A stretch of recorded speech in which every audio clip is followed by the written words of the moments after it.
Hello everyone, welcome to another video and another story on Woo English. Today are going to talk about the war between Iran and the United States.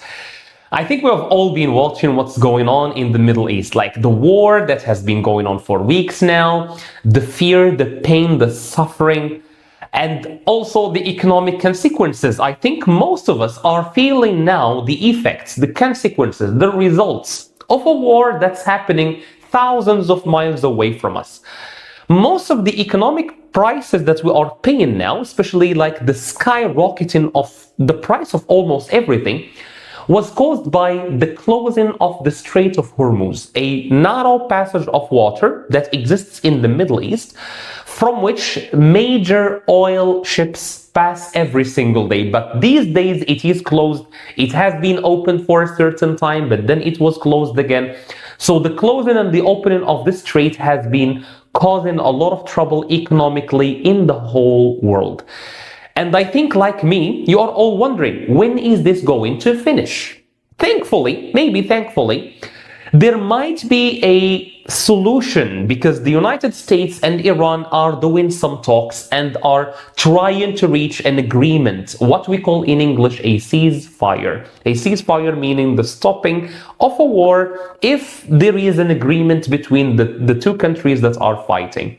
So this will be the topic that we are going to dive into today, the ceasefire. You are going to learn a variety of vocabulary related to the military, fights, wars, economy, politics, and a lot of other expressions that politicians used to talk about the ongoing circumstances.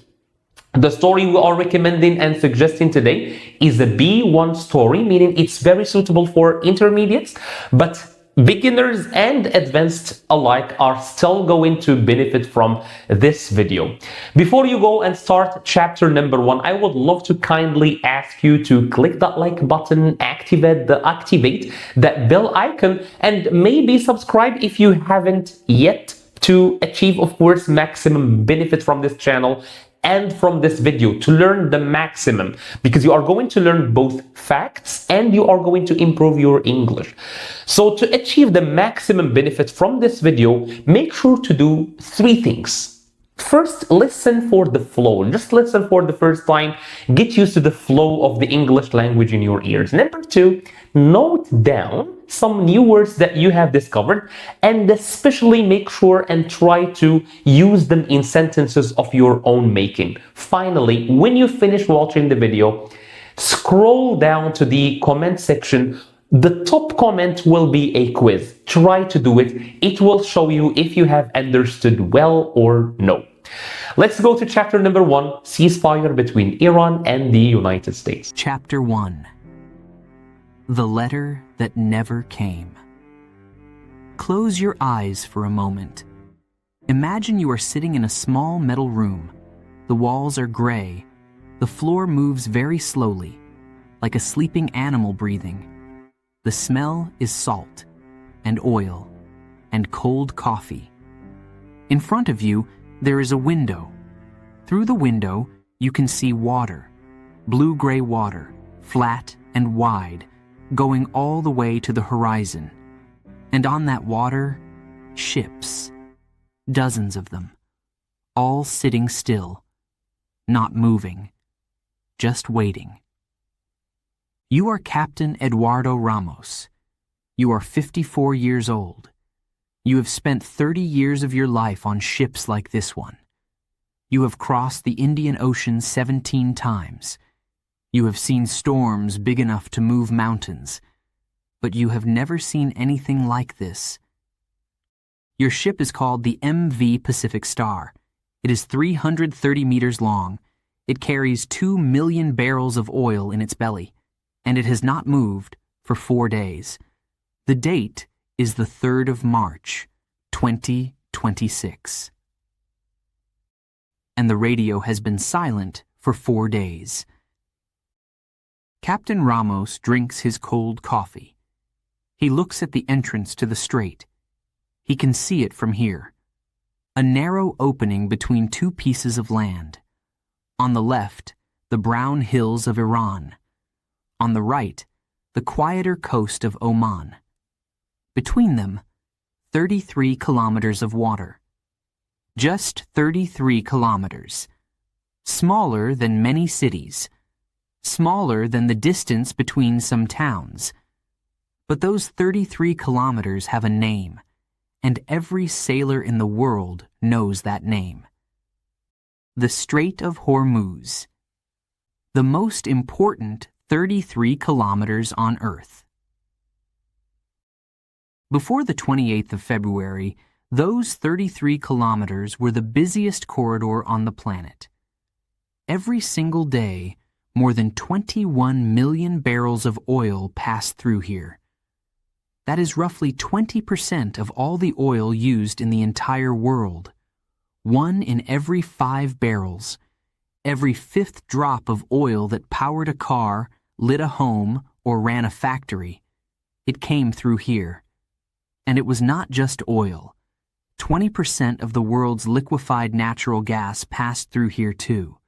Ships carrying the energy for Japan, South Korea, India, China, cities of millions, factories that never stopped, lights that never went dark, all of it through this one narrow door. One door, and it was open every single day. Captain Ramos had been coming through this strait for 20 years. He knew its rhythms like a familiar road. The shipping lanes were like a motorway on water, ships going east in one lane, ships coming west in the other, tankers, container ships, gas carriers, all moving carefully, slowly, in perfect order. On a normal day, more than 50 ships passed through. Some days, 80. It never stopped. Not for weekends, not for holidays, not for storms. The strait simply worked. Day after day, year after year.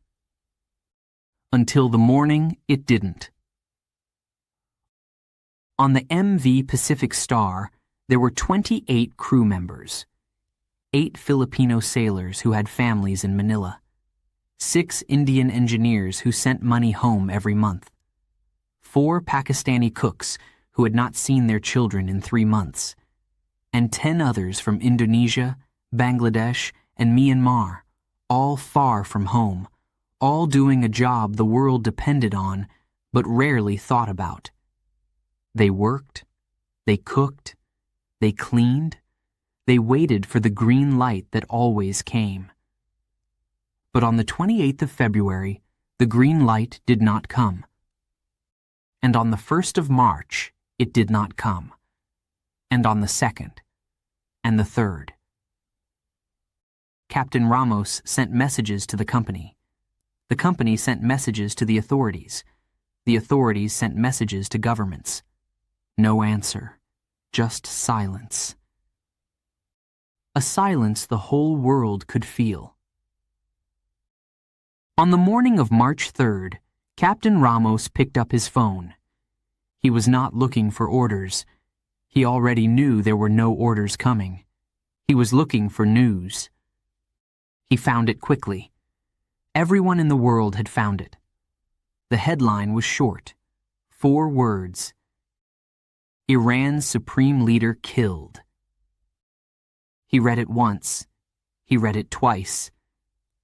Then he put the phone down on the table. He looked through the window at the strait, at the 33 kilometers of water that were no longer open, at the ships around him, all sitting still, at the smoke, very far away on the Iranian coast, that had been there since the 28th. He picked up his cold coffee. He drank it slowly. He did not know what came next. Nobody did. 4 words, and the world had already changed. But what happened on that 28th of February? What led to those 4 words? And what did Iran do the moment its leader fell? That is where our story really begins. In Chapter 2, 40 Days of Fire, we will go back to the morning everything started. The strikes, the missiles, the fire on the water, and the day the strait closed. Chapter 2, 40 Days of Fire, February 28th, 2026. That is the date. Remember it. Not because a war began on that day. Wars begin slowly, with tension, with warnings, with years of anger building up. This was different. This was a decision, made in secret, executed before dawn. And by the time the sun rose over Tehran, the supreme leader of Iran was dead. And the world did not know yet what that meant. To understand February 28th, you need to go back 1 year. In April 2025, the United States and Iran sat down to talk. The subject was Iran's nuclear program, the machines and materials Iran was using to enrich uranium. The U.S. wanted Iran to stop. Iran wanted guarantees, and money, and respect. They talked in Oman, then in Rome, then in Muscat. For months, it seemed possible. It seemed like a deal could happen. Then the talk stopped. Then the deadline passed. Then the patience ran out. In February 2026, President Trump and Israeli Prime Minister Netanyahu met privately. What they decided in that room would change the Middle East forever. They called it Operation Epic Fury. A plan, a target, and a date. The strikes began before dawn on February 28th. American B-2 bombers flew from bases far away. Israeli jets took off from airfields in the dark. Missiles were launched from warships in the sea. The targets were specific: Iran's nuclear facilities, Iran's military bases, Iran's missile factories, and Iran's leadership. By 6 a.m. Tehran time, the supreme leader, Ali Khamenei, was dead. He had led Iran for 35 years. He was 85 years old. He was the most powerful man in the country, the man above the president, above the parliament, above everything. And in one night, he was gone.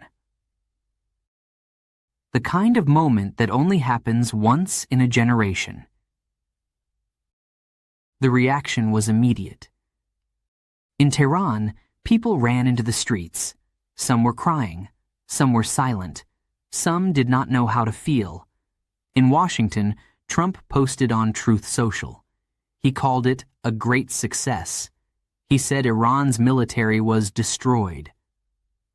In London, Tokyo, and New York, stock markets opened and fell. Oil prices, which had been around $80 a barrel that morning, jumped to $90 by noon, then $100 by the evening, then $114 by the end of the week. That was the largest monthly increase in oil prices in the history of the global oil market. Not the largest in years, not the largest in decades, the largest ever. One decision, and the price of everything began to rise. But Iran did not stay silent. The same day, the same morning, before the world had even finished reading the news, Iran responded.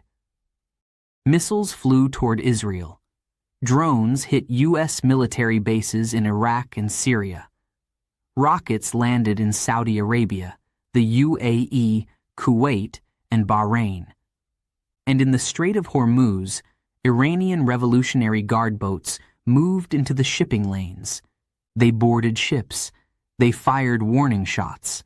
They planted mines in the water. By the afternoon of February 28th, the strait was closed. Not threatened, not restricted, closed. The door that 21 million barrels of oil passed through every single day, shut. In less than 24 hours, the world lost its most important waterway. The weeks that followed were called 40 Days of Fire, not by historians, not by governments, by the sailors who lived through them. By March 10th, only 15 ships had made it through the strait.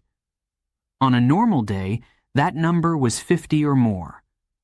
By March 19th, the war had already cost the U.S. military $18 billion. The Pentagon asked for $200 billion more.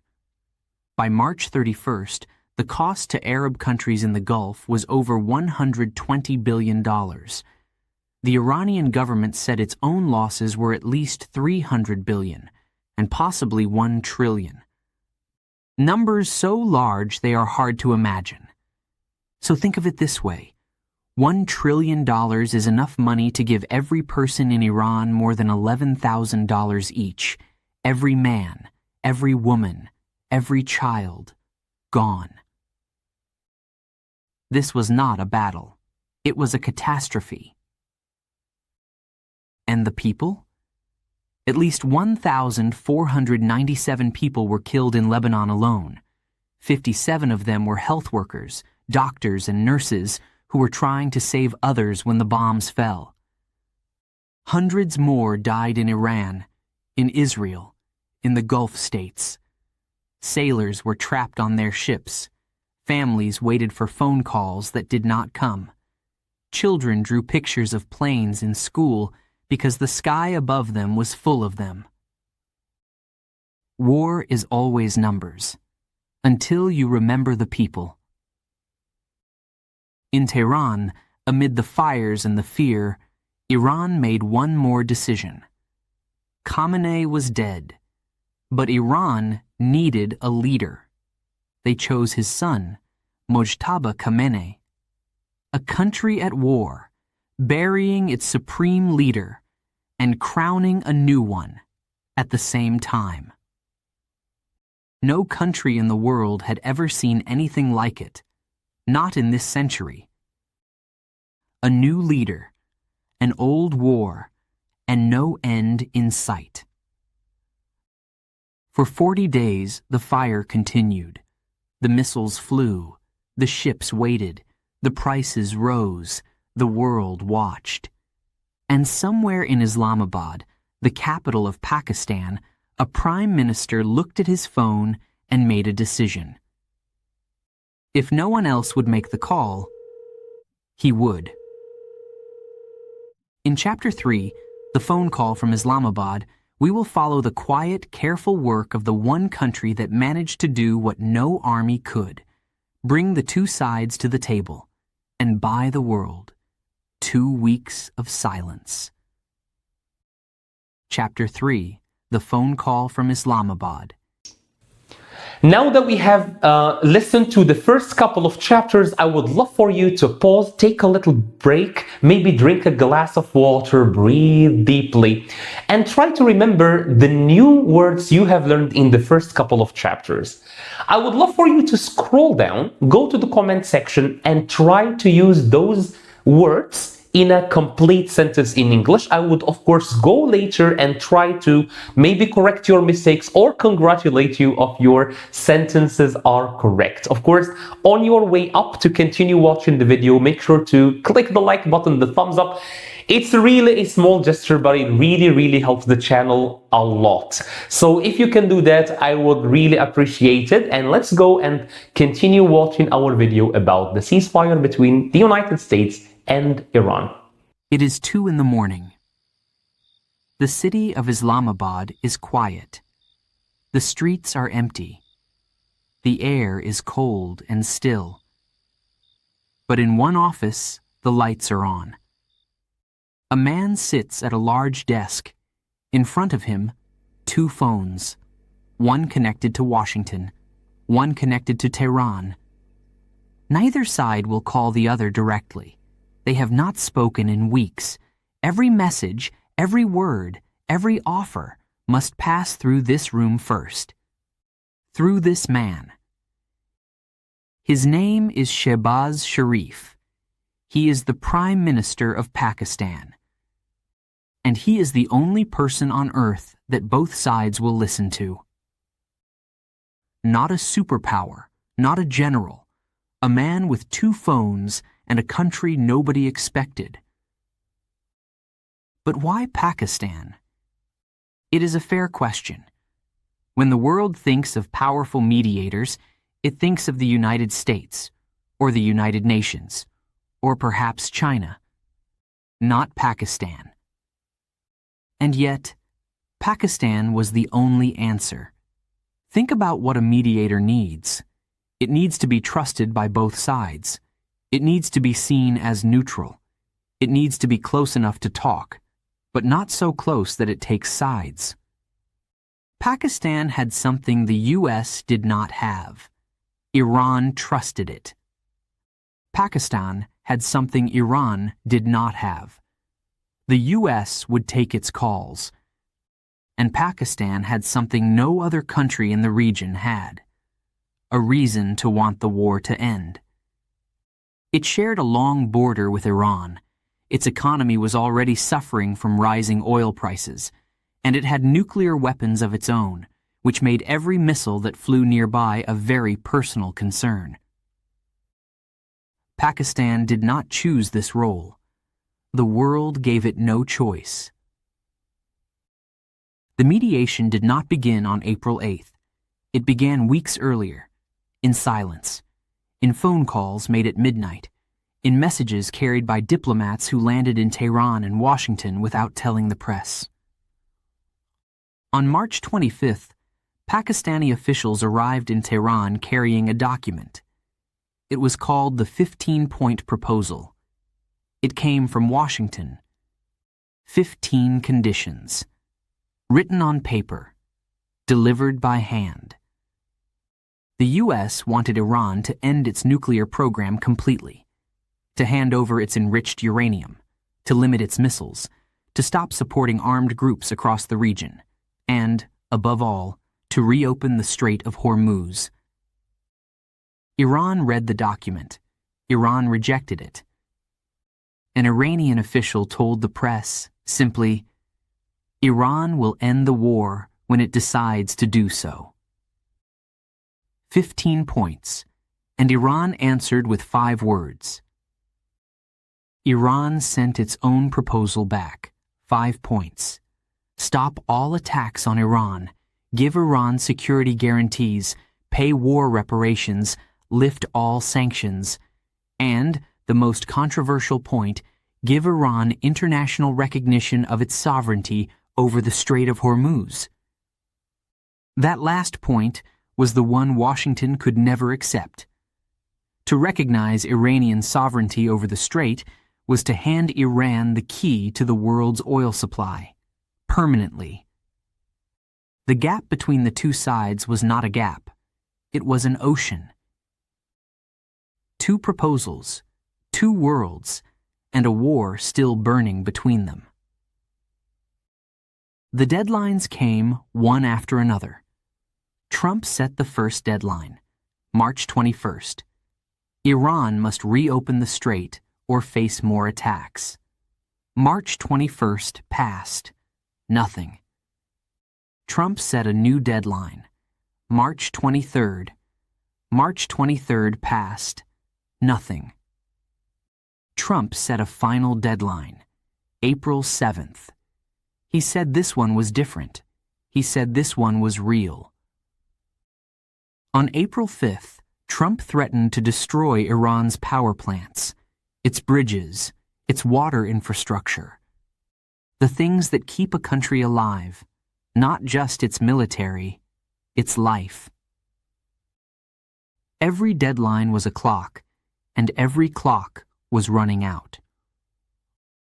On the evening of April 6th, Pakistan and China delivered a new joint proposal, a 45-day ceasefire, 2 phases, time to talk, time to find a permanent solution.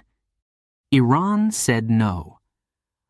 A temporary ceasefire, Iran said, would only give the U.S. and Israel time to regroup, time to prepare, time to attack again.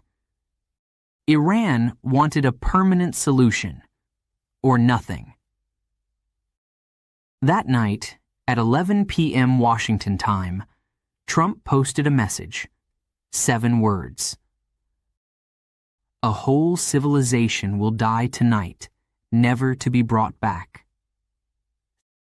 7 words, and every government in the world read them in the middle of the night. The world had never been this close. Not in this century. Then something shifted. In Tehran, at the same hour, Iranian officials were writing. Not a rejection, not a counter-threat. A proposal. 10 points, sent through Pakistani mediators. Arrived in Washington before dawn. The proposal included a protocol for reopening the strait, an end to all attacks, the lifting of sanctions, and a process, step by step, for reaching a final agreement. Trump read it. He called it a significant proposal. Then he said 5 more words. But not good enough yet. Significant, but not enough. The most important 5 words of April 2026. The next few hours are described differently by every government that was involved. What is agreed is this. Messages flew between Islamabad, Washington, and Tehran. Pakistan's Prime Minister did not sleep. Pakistan's military chief did not sleep. The Chinese Foreign Ministry was involved. The Omani Foreign Ministry was involved. And at some point, nobody agrees exactly when, both sides said yes. Not to peace, not to an agreement, to a pause. On April 7th, Washington time, Trump announced it on Truth Social. 2 weeks, stop all attacks. Iran will reopen Hormuz. Pakistan mediates the next phase. The ceasefire would begin the next morning. April 8th, 2026. 40 days of fire. And then a pause. In Islamabad, Shehbaz Sharif posted one sentence on social media. He wrote, "Both parties have displayed remarkable wisdom and have remained constructively engaged in furthering the cause of peace and stability." Diplomatic language. Careful language. The language of a man who knew exactly how fragile the next 2 weeks would be. Because within hours of the announcement, before the ink was even dry, something happened in Lebanon. Something that threatened to end the ceasefire before it had even begun. In Chapter 4, April 8th, A Pause, Not Peace, we will follow the hours after the announcement, the celebration in Tehran, the bombs that fell the same night in Beirut, and the question that everyone was asking but nobody wanted to answer. What kind of ceasefire begins with bombs? Chapter 4, April 8th, A Pause, Not Peace. Close your eyes again. Hold 2 images in your mind at the same time. The first image. Tehran, April 8th, early evening. Thousands of people in the streets, flags waving, car horns, music, voices shouting. A city that has been living under bombs for 40 days, finally breathing again, finally celebrating. The second image, Beirut, April 8th, the same hour. The sky lights up, not with fireworks, but with Israeli airstrikes, buildings shaking, sirens, people running. 2 images, 1 ceasefire, 1 night. This is how April 8th began. A ceasefire that started with celebrations and bombs at the same time. The announcement had come the evening before. Trump posted it on Truth Social. Short, confident, final. A 2-week ceasefire, all attacks to stop immediately, Iran to reopen the Strait of Hormuz, Pakistan to mediate the next phase of negotiations. The goal, a permanent agreement. Pakistan's Prime Minister called it a moment of remarkable wisdom. Trump called it a total and complete victory. Iran's Supreme National Security Council called it something very different. They called it an enduring defeat for Washington. Two sides, one ceasefire, two completely opposite stories about who had won. In diplomacy, the announcement is never the whole truth. But there was one man who chose his words more carefully than anyone else that day.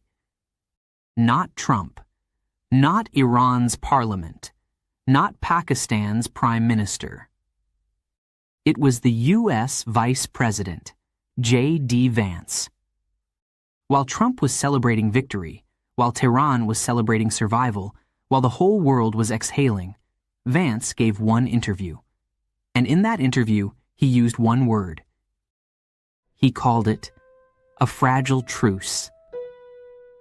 Not a ceasefire, not a peace deal, not a victory, a fragile truce.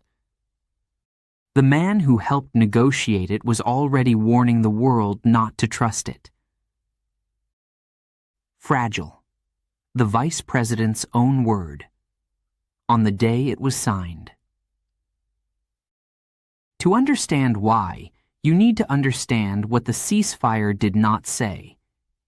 It said, stop all attacks between the U.S. and Iran.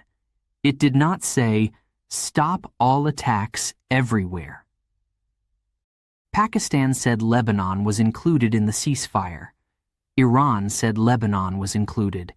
Lebanese officials said Lebanon was included. Israel said Lebanon was not included. Trump said nothing about Lebanon at all. This was not a small detail. This was the center of everything. Hezbollah, the armed group in Lebanon supported by Iran, announced it was halting all attacks on Israel. It respected the ceasefire. It stopped. A few hours later, Israel launched what observers described as the strongest wave of airstrikes on Lebanon since the war began. Iran's military issued a warning immediately. If attacks on Lebanon do not stop, Iran said, there will be no ceasefire, no negotiations, and the missiles, it said, are ready to launch. An agreement with a hole in it big enough to fly a warplane through. By the morning of April 9th, less than 24 hours after the ceasefire began, the picture was this. Israel was bombing Lebanon. Iran was threatening to end the truce. The Lebanese government called the strikes a war crime. Sirens were heard in Tel Aviv, Haifa, and Ashdod as Hezbollah responded. And somewhere on the Iranian coast, an oil refinery on Lavon Island was on fire, hit by what officials called an enemy attack. No one admitted responsibility. It was later revealed to have been the UAE acting in secret. 24 hours, and the ceasefire had already been violated from almost every direction. 40 days of fire, then 1 day of paper, then fire again. And the strait? Captain Ramos, still anchored in the Gulf, heard the ceasefire announcement on the radio. He told his crew. Some of them smiled. One engineer called his wife in Chennai. He told her he would be home soon. The next morning, Ramos started the engine of the MV Pacific Star. He pointed the ship toward the entrance of the strait. Then the radio crackled. An Iranian Revolutionary Guard voice, calm, formal, firm. This route is not authorized. All vessels must coordinate with Iranian maritime authorities. Passage fees apply. Ramos turned the engine off. He sat back down. He did not call his crew. He did not say anything. He just looked at the strait, at those 33 kilometers, at the door that was supposed to be open. By April 9th, there was no sign that the agreement to open the strait was being implemented. Ships were, once again, being prevented from moving through. A ceasefire on paper, a closed door in the water. Ask yourself this: what is a ceasefire if the bombs are still falling somewhere?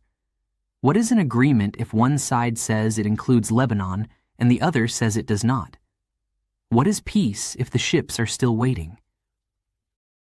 These are not easy questions. They do not have simple answers. But they are the questions that every diplomat, every sailor, every family waiting for a phone call was asking on April 9th, 2026. A pause is not peace. Vance was right. On April 11th, Vance himself flew to Islamabad.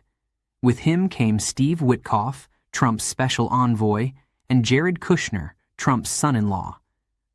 3 senior American officials on a plane to Pakistan to talk to Iranian representatives, indirectly, through mediators, because even now, after a ceasefire, the two sides still would not sit in the same room. The talks had a name: the Islamabad talks. They were supposed to turn the fragile truce into something permanent. They failed. And when they failed, America made a decision that turned one blockade into 2 and trapped hundreds of ships and the whole world's energy in a sea with no exit. In Chapter 5, The Strait That Stayed Closed, we will return to the water, to the ships, to Captain Ramos, and to the moment the world realized that the door was not just closed, it was locked from both sides. Chapter 5, The Strait That Stayed Closed. It is early morning, April 9th. Captain Ramos has not slept. He heard the ceasefire announcement. He read it 3 times. He checked the news in Tagalog, in English, in Spanish. All 3 said the same thing: ceasefire, Hormuz to reopen. The war is pausing. He went down to the engine room at 5 a.m. He told the chief engineer, a quiet man from Chennai named Pradeep, to start the engines. Pradeep smiled. It was the first time Ramos had seen him smile in 11 days. The engine started. A deep, heavy sound. A sound that meant movement. A sound that meant home. Ramos climbed back to the bridge. He pointed the MV Pacific Star toward the entrance of the strait, 33 kilometers away. 1 hour of sailing. 1 hour and they would be through. Then the radio crackled. Not the green light. Something else. The voice was calm. In English, with a formal military tone. All vessels approaching the Strait of Hormuz. This waterway is under the operational authority of the Islamic Revolutionary Guard Corps. Passage requires prior coordination. Transit fees apply. Vessels proceeding without authorization will be considered hostile. Ramos stood at the window. He looked at the strait. The same 33 kilometers. The same brown hills of Iran on the left. The same quiet coast of Oman on the right. He turned the engine off. He went to find Pradeep. Pradeep was already in the kitchen, making tea. He had heard the radio. He did not ask any questions. He just handed Ramos a cup and looked out the window. The door was there. It just was not open. What Iran was doing had a name, but it was a name no one had expected to hear. Iran was charging a toll. To pass through the Strait of Hormuz, the international waterway that had been free and open for decades, ships now had to pay. Not a small fee, not a processing charge. Over $1 million per ship. $1 million per vessel to pass through 33 kilometers of water that the international community considers open to all nations. Think about what that means. On a normal day, 50 ships cross the strait. If each paid $1 million, that is $50 million every day, going to Iran, while the world waited for its energy. Iran called this a protocol for safe passage. The United States called it something else entirely. It called it extortion. A toll booth on the world's most important road. By April 9th, the day after the ceasefire began, not a single commercial ship had passed freely through the main shipping lane. 0. The 2 lanes that Captain Ramos had used for 20 years, east and west, in perfect order like a motorway on water, were empty. The only ships moving were using Iran's northern route along its coastline, under the eyes of Revolutionary Guard speedboats after being vetted, after paying. Most shipping companies refused, not because of the money, because of what it meant. To pay Iran to cross the strait was to accept that Iran owned the strait, and that was something no company, no government, no captain was willing to put in writing. The ceasefire stopped the bombs. It did not reopen the door. In the Persian Gulf, hundreds of ships were waiting. Tankers full of oil with nowhere to go. Gas carriers loaded with LNG for factories in Japan. Container ships carrying medicine, food, electronics, spare parts for hospitals. All of them sitting still. All of them waiting. The world felt it immediately.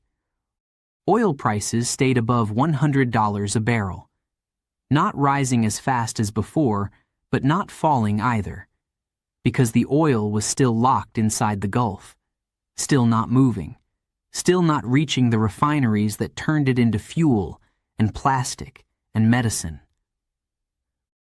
Food prices in some countries had risen by 40%, not because the food was gone, but because food needs energy to grow, energy to process, energy to refrigerate, energy to transport, and energy was expensive, and getting more expensive every week. The World Food Program issued a warning.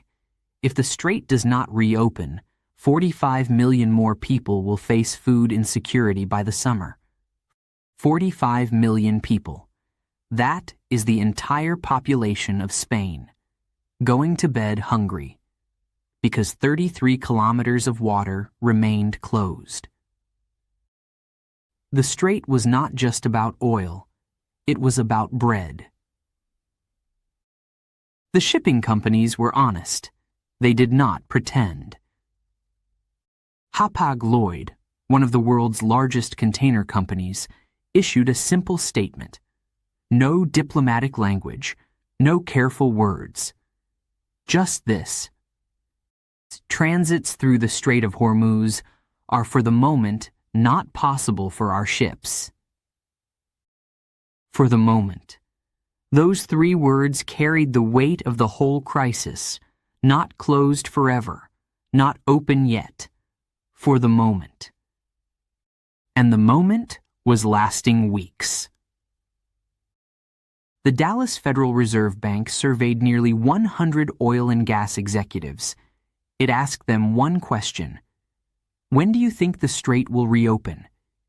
Nearly 80% said they did not expect it to reopen until August, or later. Baker Hughes, one of the world's most important energy companies, put it directly into its financial planning. The strait, its chief financial officer said, may not be fully operational until the second half of 2026. A ceasefire the world could see. A door the world could not open. On the MV Pacific Star, Pradeep called his wife in Chennai for the 3rd time that week. She asked the same question she always asked. "When are you coming home?" He gave the same answer he always gave now. "Soon. Inshallah. Soon." He had been on the ship for 4 months. He had missed his daughter's birthday. He had missed his father's surgery. He had sent money home every week and received photographs in return. His daughter growing taller, his father thinner, his wife's eyes more tired. He was not a diplomat. He was not a general. He was not an oil executive or an energy minister or a UN official. He was an engineer from Chennai who fixed engines on a ship in a sea that the world had forgotten was full of people. The crisis had a price, and the sailors were paying it first. But on April 13th, something changed. Not in Tehran, not in Washington, on the water itself. The United States Navy made a decision. If Iran would not open the door, America would close the other one. In Chapter 6, The Dual Blockade, we will follow the day the United States imposed a naval blockade on Iran. The day one closed waterway became two. The day the Persian Gulf became the most complicated stretch of water in the history of modern conflict.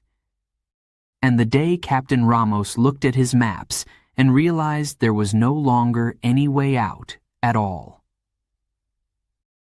Chapter 6. The Dual Blockade. Imagine a map. Not a complicated map, a simple one. One body of water. One gulf. At the top, Iran. Its long coastline running along the entire northern edge, speedboats ready in small harbors, missiles pointing south, Revolutionary Guard eyes watching everything that moves.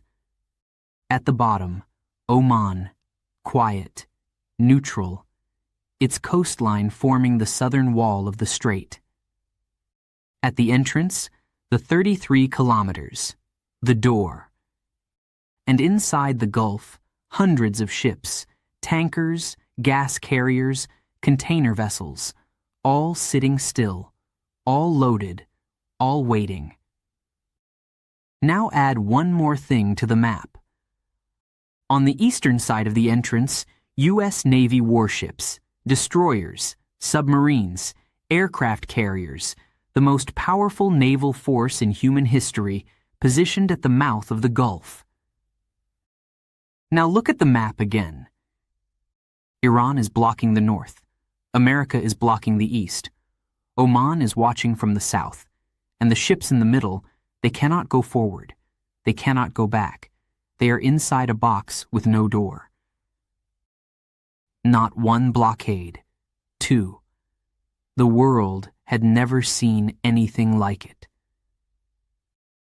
It began on April 13th, 5 days after the ceasefire, 5 days after the world exhaled, 5 days after Pradeep smiled. The Islamabad talks had failed. Vance had flown in. Witkoff had flown in. Kushner had flown in. 3 senior Americans sitting in Pakistan sending messages through mediators to Iranian officials in another room. After 2 days, the Iranians left. No agreement, no progress, no next meeting. Trump's response was immediate. The U.S. Navy would now blockade all ships attempting to reach Iranian ports. Every vessel, every flag, every cargo.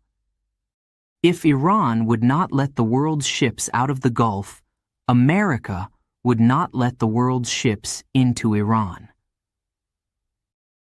The Guardian newspaper described it in 2 words: a dual blockade. Iran blockading the Gulf, America blockading Iran. 2 enemies, 2 blockades, 1 sea, and the whole world's energy caught between them. 2 prison guards, 1 prison, and the inmates had done nothing wrong. For 3 weeks, the dual blockade held. No ships moved freely. No oil reached its destination. Prices stayed high. Families stayed separated. Pradeep kept making tea. Then, on May 4th, Trump made a new decision. He called it Operation Project Freedom. The plan was direct.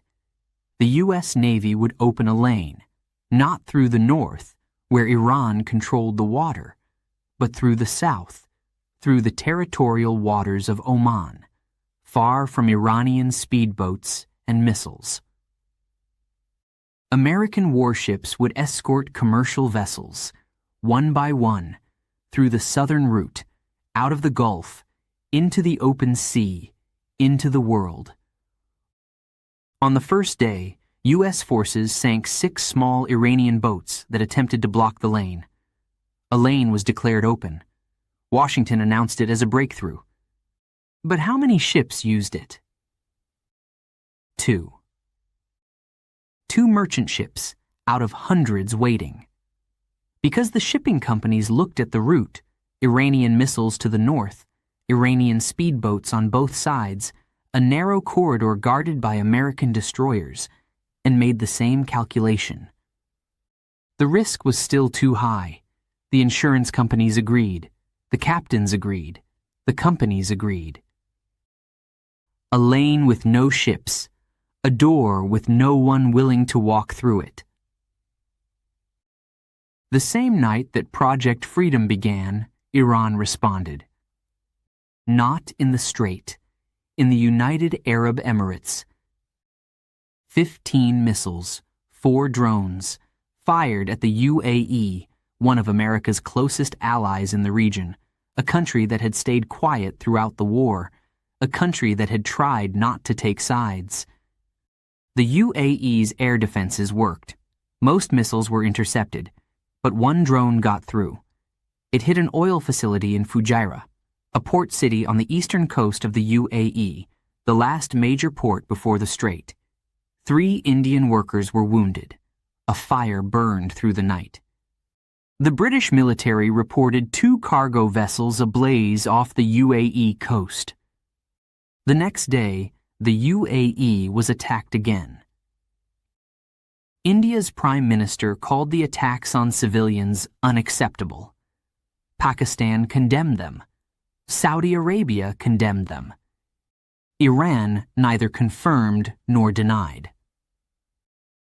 The ceasefire was holding, and it was breaking at the same time. On May 5th, Trump paused Operation Project Freedom. Not because it had failed, because Pakistan had asked him to, because other countries had asked him to, because Trump said great progress was being made toward a final agreement. Iran did not comment on the pause, but Iran's parliament speaker, Mohammad Bagher Kalibaf, posted one sentence on social media. One sentence that the whole world read and understood. He wrote, "We know full well that the continuation of the status quo is intolerable for America, while we have not even begun yet." We have not even begun yet. 7 words, from the man who was also Iran's chief negotiator, telling the world and Washington that whatever had happened so far was only the opening move. A warning delivered calmly. Those are always the most dangerous kind. Around the world, governments were meeting, quietly, urgently. 38 countries signed a joint statement calling for freedom of navigation in the Strait of Hormuz. They condemned the attacks on commercial shipping. They said they were ready to contribute to efforts to keep the waterway safe. At the United Nations, Bahrain drafted a resolution. It called for an end to Iranian attacks on ships. It called for international coordination to protect passage through the strait. China vetoed it. Russia vetoed it. China, the country that imports more oil through the Strait of Hormuz than any other nation on earth, voted against a resolution to keep the strait open. Beijing said it supported freedom of navigation. Beijing said the strait must remain open as the shared call of the international community. Then Beijing raised its hand and said no. Some countries say one thing and do another. The UN records both. On the MV Pacific Star, Captain Ramos folded his map. The printed paper map he had used for 20 years, with the shipping lanes marked in blue, the anchorage zones in yellow, the entry points into the strait circled in black pen. He folded it carefully. He put it in a drawer. None of those lines meant anything anymore. The lanes were empty. The entry points were guarded. The zones were disputed. The map was from a different world, the world before February 28th. He took out a new piece of paper. He wrote one line on it. Day 76, still waiting. 76 days, and the door was still not open. But negotiations were continuing. Messages were still moving through Pakistan. Trump had extended the truce indefinitely. Both sides were still talking, not to each other, but through the careful, patient hands of mediators who had not slept properly in weeks. And the question that every energy minister, every shipping company, every family waiting for a sailor to come home was asking was still unanswered.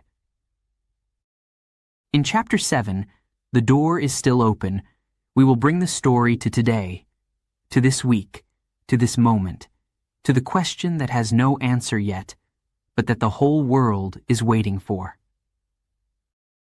Chapter 7, The Door is Still Open. May 19th, 2026, Day 80. Captain Ramos wakes up at 6 a.m. He does what he does every morning now. He makes tea. He sits at the window. He looks at the entrance to the strait. He picks up his phone. He reads the news. The news is the same as yesterday, and the day before, and the day before that. Talks continuing. Ceasefire holding, technically. Strait still closed, effectively. No agreement yet. No timeline. No green light. He puts the phone down. He drinks his tea. He looks at the water. 80 days. The world is still waiting, and so is he. This is where the story stands today. Not at the end, not at a resolution, not at peace. At a pause. A long, complicated, fragile pause that nobody knows how to end. On April 21st, Trump extended the ceasefire indefinitely. No end date, no deadline. The truce, he said, would remain until discussions were concluded. One way or another. One way or another. 3 words that could mean peace, or 3 words that could mean something much darker. A ceasefire with no expiry date and no guarantee. On May 16th, Trump spoke again. He said Iran would have a very bad time if a deal was not reached. He renewed his calls for an agreement. He said Iran had an interest in a deal.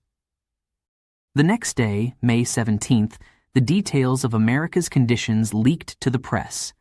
5 preconditions, all of them difficult. Some of them, Iran said, impossible. The United States wanted Iran to deliver 400 kilograms of enriched uranium directly to American hands. It wanted only one Iranian nuclear facility to remain operational. It wanted to withhold Iran's frozen assets, billions of dollars locked in banks around the world, until every condition was met. It wanted no ceasefire guarantee until a full deal was signed. And it wanted all of this before serious negotiations could even begin. 400 kilograms of uranium, one nuclear facility, billions frozen, no guarantee. Sign first, talk later. Iran's response was a silence that spoke louder than words. 5 conditions, and Iran had not yet begun to respond.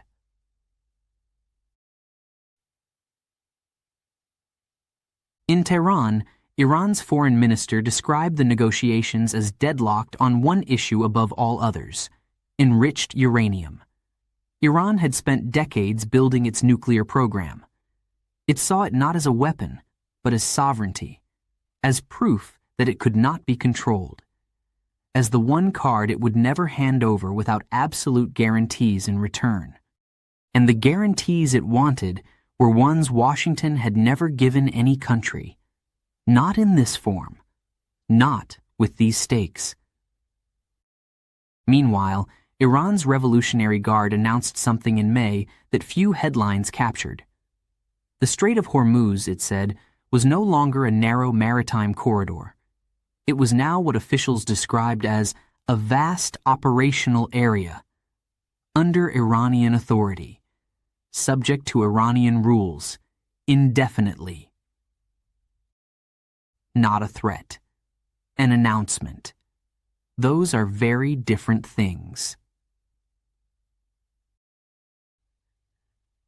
Ask yourself this. What does the world look like after 80 days without the Strait? Europe is importing record amounts of Russian gas. Ships that used to take 3 weeks now take 7, going around the southern tip of Africa instead of through the Strait.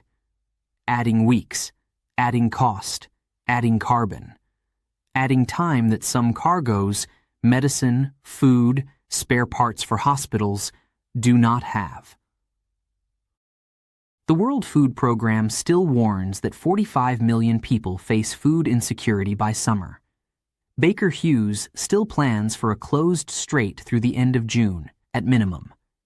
80% of oil executives still say August, or later. And on the MV Pacific Star, Pradeep has stopped counting the days. He says it makes the waiting harder. He cooks instead. He cooks the same food every day, rice, dal, a little fish, because the supply ship came 3 weeks ago and brought what it could, and the next one is not coming for 2 more weeks.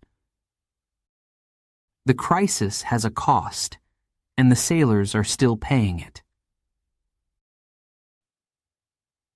But here is what is also true. The ceasefire has not collapsed. In 80 days, neither side has crossed the line that would restart full-scale war. Not officially, not completely.